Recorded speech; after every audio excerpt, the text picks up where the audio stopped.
Welcome back. Today we're talking about how to choose your curriculum.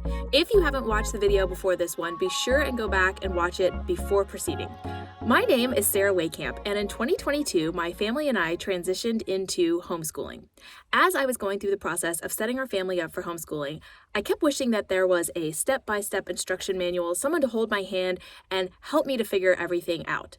That's why, as I was going through the process, I took a lot of notes, videos, voice memos, etc. I thought back on the process, and I asked myself, how did I do this?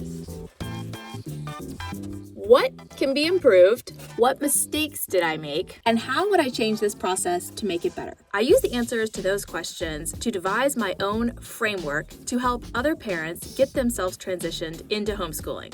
That framework is a map. Every new homeschooler needs a map.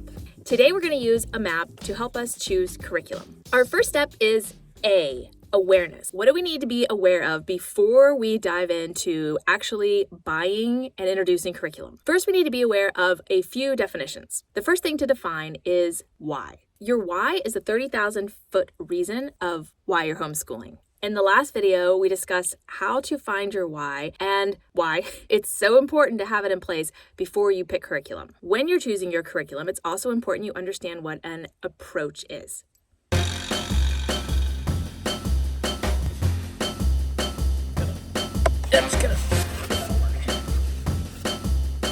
These are some approaches that you may have heard about. Classical, Montessori, Charlotte Mason, unschooling, eclectic. An approach is just that. It's the way you're going to be approaching your homeschooling. Your why is kind of like you've decided that you're going into the kitchen to make dinner. Your approach is, are you going to be baking, grilling, frying, sauteing? Your curriculum is the actual on-the-ground stuff that you're using within your approach. So this could be books, games, online classes, online lessons, textbooks. To continue the cooking analogy, these would be whatever pots, pans, ingredients, etc. you decide to use after you've decided on your approach. All right, a few myths that we need to be aware of. One is that there is any one perfect curriculum. The reality is that no curriculum, not a single one that exists on the market, is absolutely perfect. It's totally normal to adapt or supplement as you or your child needs. It's a myth also that there is a one-size-fits-all curriculum. There is no single curriculum that will work for every single child. The reality is that children have different learning styles, different interests, and different strengths. So what may work for one of your children may not work for the other.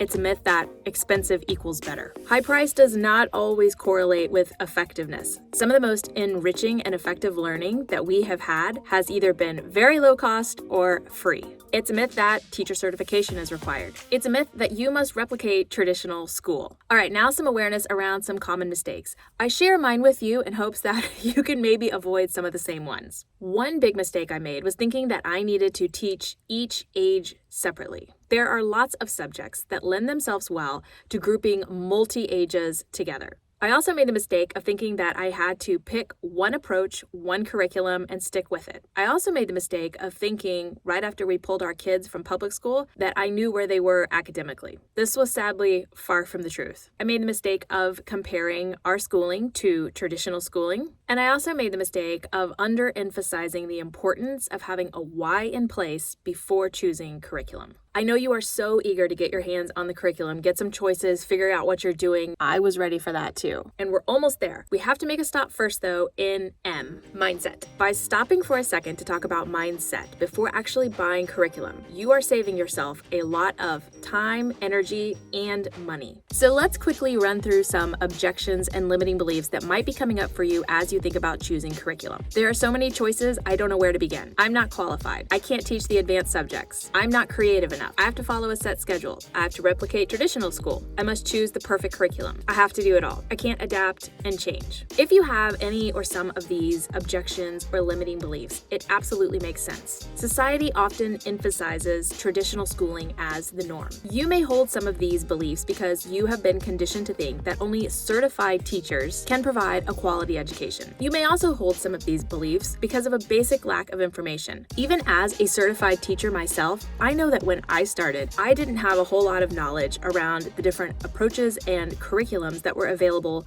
to homeschoolers. So what do we need to do to remove some of these objections and limiting beliefs? Well, you're doing one right now, and that's seeking good information from supportive sources. Hearing other people's stories, listening to their solutions, what worked for them and what didn't. Finding a mentor or a supportive community. All of these things will help build your inner confidence that you can, in fact, do this. All right, the step you've been waiting for. A, action. Let's choose some curriculum. Step 1, and you've done this already because you've already watched the previous video, and that is to define and to write out your why.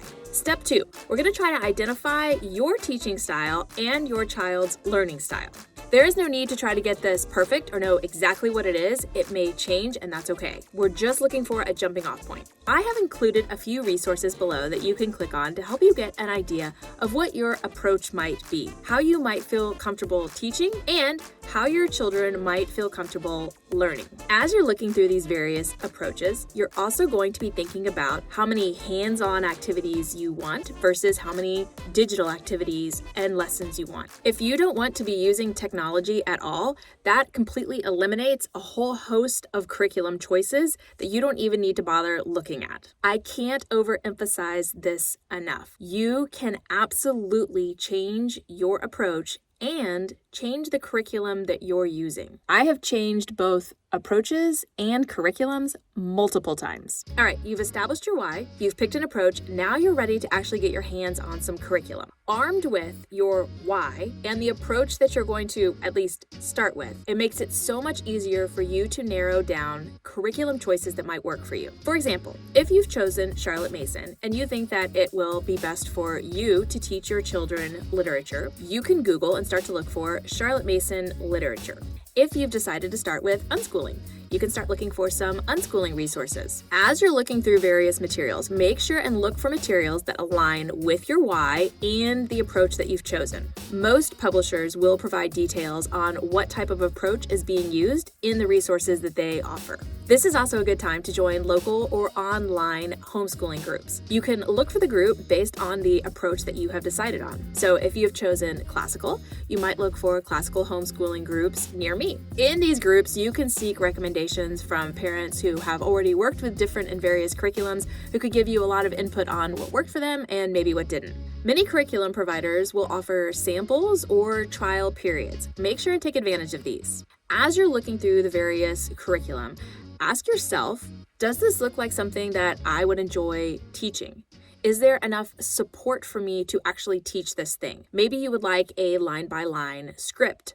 If so, make sure the curriculum includes that. Or maybe you want it to be a lot more open-ended and just have some brief bullet points that you know you need to hit. That would be something worth looking at as well. If you know you'll do better with a curriculum that is super flexible and has a lot of different options to teach the same idea, be sure and look for that. If you're someone who needs a structured day-by-day laid out, this is exactly what you're going to do, be sure and look for that. Remember that curriculum selection is a dynamic choice. It's okay to make adjustments along the way. The best advice I can give you is to stay open to new possibilities and be willing to adapt and change the curriculum as you or your kids feel like is necessary. After our family had settled on a why, Chris and I started looking for an approach. Where we initially landed was a mix between classical and eclectic. I used the book The Well-Trained Mind, which I will link below, as my jumping off point for all of our curriculum. I used some of the curriculum suggestions that the book made, and then I filled in the gaps with some other stuff that I had just found online and at a homeschooling convention that we went to. After only about a month, we ended up changing our science, spelling, and math curriculum. And after only about 2 months, we pushed the pause button and took a short detour into unschooling. When I tell you that your curriculum and your approach absolutely will change, so it's best to just go ahead and expect it and not look at it as a failure or that you're getting behind if and when it happens. And this leads us to our last step, P, process. This is the step where you're going to stop and reflect on what is working and what isn't.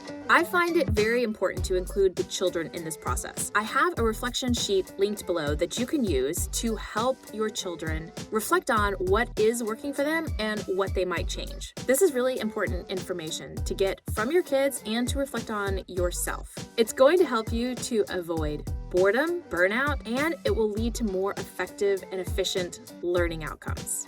All right, that's it for today's video. If you have questions or you want more help in choosing curriculum, please feel free to reach out to me. In the next video, we're going to be talking about socialization.